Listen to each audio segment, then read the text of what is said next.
Hello বন্ধুগণ, কেমন আছো তোমরা সবাই? কাহিনী জগতের নতুন এক এপিসোডে তোমাদের সবাইকে স্বাগতম। আজকে আমাদের ভিডিও টপিক তৃতীয় বিশ্বযুদ্ধ। আসলে তৃতীয় বিশ্বযুদ্ধের সম্ভাবনা কি আসলে তৈরি হচ্ছে? পুরো জাতি, সমস্ত বিশ্ব উদ্বিগ্ন এই বিষয় নিয়ে। চলুন তাহলে প্রথমে জেনে নেওয়া যাক বিশ্বযুদ্ধ মানে কি। বিশ্বযুদ্ধ বলতে এমন এক যুদ্ধকে নির্দেশ করে যা বিশ্বের অধিকাংশ জাতি এতে প্রত্যক্ষ এবং পরোক্ষভাবে জড়িত থাকে বা জড়িয়ে পড়ে, ব্যাপক হতাহত ও ক্ষয়ক্ষতির সম্মুখীন হয় অথবা সাহায্যের জন্য অগ্রসর হয়। এই মূল টপিকটাকে বিশ্বযুদ্ধ হিসেবে আখ্যায়িত করা হয়। পৃথিবীতে এ পর্যন্ত মোট 2টি বিশ্বযুদ্ধ সংঘটিত হয়েছে। জানার সুবিধার্থে প্রথম বিশ্বযুদ্ধ 1914 সাল থেকে 1918 সাল পর্যন্ত, দ্বিতীয় বিশ্বযুদ্ধ 1939 সাল থেকে 1945 সাল পর্যন্ত। সারা পৃথিবীর সমস্ত মানুষ আতঙ্কে আছে কখন না আবার শুরু হয় তৃতীয় মহাবিশ্বযুদ্ধ। চলুন জেনে আসি বিস্তারিত। 24শে ফেব্রুয়ারি 2022 সাল, ওই তারিখ আমাদের জীবনের দীর্ঘতম এবং আধুনিক ইতিহাসের সবচেয়ে কঠিন দিন হিসেবে শুরু হয়েছিল। ওই দিন পর্যন্ত আমরা শান্তিতে ঘুমাতে পেরেছি, তারপর গত 1 বছর আর ঘুমাইনি। বলছিলাম রাশিয়ার সঙ্গে নিজ দেশের যুদ্ধের কথা বলতে গিয়ে আবেগ আপ্লুত ইউক্রেনের প্রেসিডেন্ট ভলোদিমির ওলেক্সান্ড্রোভিচ জেলেনস্কি এভাবেই তুলে ধরেন তার তথা ইউক্রেনবাসীর মনের অব্যক্ত বেদনা। মাত্র 1 মাস আগে 25শে জানুয়ারি 45 বছরে পূর্ণ করেছেন এককালের অভিনেতা, চিত্রনাট্যকার ও কৌতুক অভিনেতা জেলেনস্কি। অথচ আজ দেশের প্রেসিডেন্ট হয়েও জন্মদিনে হাসতে পারেননি তিনি। তাহলে কেন?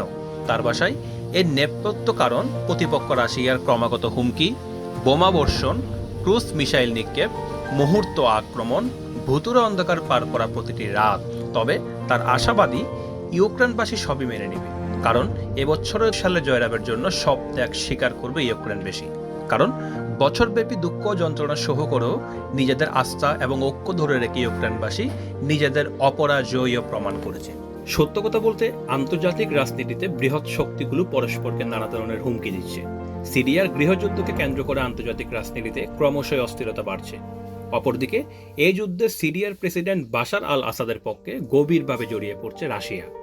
আবার অন্যদিকে যদি আমরা দেখি, প্রেসিডেন্ট আসাদ বিরোধীরা নানাভাবে সমর্থন দিচ্ছে যুক্তরাষ্ট্র সহ পশ্চিমা দেশগুলোকে।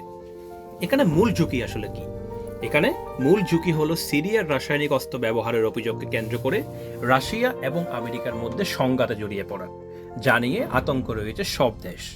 এদিকে যুক্তরাষ্ট্র কি বলছেন? যুক্তরাষ্ট্র বলছেন রাসায়নিক অস্ত্র ব্যবহার করার জন্য সিরিয়াকে কড়া জবাব দেওয়া হবে। মার্কিন প্রেসিডেন্ট ট্রাম্প সর্বশেষ এক টুইটে বলেছেন, রাশিয়া প্রস্তুত হও, কারণ যে মিসাইল আসবে তা হবে সুন্দর, নতুন এবং বুদ্ধিমান। এমন প্রেক্ষাপটে সারা দেশবাসী, পুরো পৃথিবীর সমস্ত মানুষ এবং দেশের আশঙ্কা হচ্ছে পৃথিবী কি তাহলে তৃতীয় বিশ্বযুদ্ধের দিকে ধাবিত হচ্ছে? শুনে আসি কিছু মতবাদ। মধ্যপ্রাচ্য বিষয়ক বিশ্লেষক লিনা খাতিব বলেছেন, সিরিয়ার সংঘাত এরই মধ্যে বৈশ্বিক রূপ লাভ করেছে। অন্যদিকে আমেরিকার কাছে উত্তর কোরিয়াও একটি বড় মাথা ব্যথার কারণ। আবার লন্ডনের School of African and Oriental স্ট্র্যাটেজির গবেষক স্টিভ স্যাং মনে করেন উত্তর কোরিয়ার পারমাণবিক সক্ষমতা অর্জনের কাছাকাছি পৌঁছে গেছে।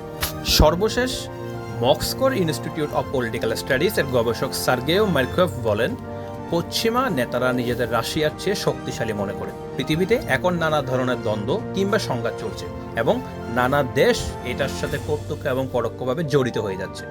চলুন আরেকটু গভীরভাবে চিন্তা করলে দেখা যায় এর সাথে আরো একটি বিষয় গভীরভাবে যুক্ত রয়েছে। সেটি হচ্ছে পৃথিবীর বৃহৎ শক্তিধর দেশগুলো। পৃথিবীর বৃহৎ শক্তিধর দেশগুলো এখন যারা পরিচালনা করছে তারা সবাই জাতীয়তাবাদী। সেজন্যই যে কোনো সংকটের ক্ষেত্রে তারা পিছপা হতে চাইছেন না। এমন প্রেক্ষাপটে উদ্বিগ্ন হবার মতো পরিস্থিতি কি রয়েছে? প্রশ্ন থাকলো। ইউক্রেনকে সম্পূর্ণ স্বাধীন দেশ মনে করে চীন এবং তাওয়ানের প্রতি চীনের দৃষ্টিভঙ্গিকে এক্ষেত্রে তুলনা না করার পরামর্শ দিয়েছে চীন। এমনই এক প্রেক্ষাপটে যুদ্ধের 1 বছর পূর্তিতে চীন প্রকাশ্যে এনেছে যুদ্ধ বন্ধ ও শান্তি প্রতিষ্ঠার 12 দফার রূপরেখা, যা আশার আলো দেখিয়েছে সারা পৃথিবীকে। এই 12 দফার মধ্যে সবার উপরে প্রাধান্য পেয়েছে পৃথিবীর সব দেশের সার্বভৌমত্বকে সম্মানের বিষয়টি। কিন্তু প্রস্তাবিত 12টি ধারার প্রথম ধারায় উল্লেখিত সব দেশের সার্বভৌমত্ব রক্ষার বিষয়ে চীন যদি আন্তরিক হয় তবে পরবর্তী দিনই যুদ্ধ বন্ধ করা সম্ভব বলে জানিয়েছেন। বাস্তবতা হলো চীন একদিকে নিজেকে শান্তি উদ্যোক্তা হিসেবে বিশ্ববাসীর কাছে জহির করেছে, অন্যদিকে যুদ্ধের পক্ষে রাশিয়ার গাওয়া সুরের সঙ্গে সুর মিলাচ্ছে। একইভাবে দেখা যায় চীন ঠিকই তার বিভিন্ন ব্যবসায়ী ও ঠিকাদারি প্রতিষ্ঠানের মাধ্যমে রাশিয়ার নানাবিধ অত্যাবশ্যকীয় সামগ্রী পাঠাচ্ছে এবং বর্তমানে মারণাস্ত্র পাঠানোর কথা ভাবছে। তাই চীনের খুব বেশি বিশ্বাসযোগ্যতা নেই বললেই চলে। যদিও উত্তেজনা বাড়ছে, কিন্তু একই সাথে উত্তেজনার প্রশমনের জন্য আন্তর্জাতিকভাবে কাজ করছে সকল প্রকার সংস্থা। পৃথিবী জুড়ে সকল শান্তিকামী নাগরিক চাপ তৈরি করছে সরকারগুলোর উপর, যাতে তারা কোনো প্রকার সংঘাতে না জড়িয়ে পড়ে। শশাঙ্ক যোশীর মতো জাতিসংঘ এবং অন্য আন্তর্জাতিক সংস্থাগুলো এক্ষেত্রে একটি বড় ভূমিকা পালনের সুযোগ আছে।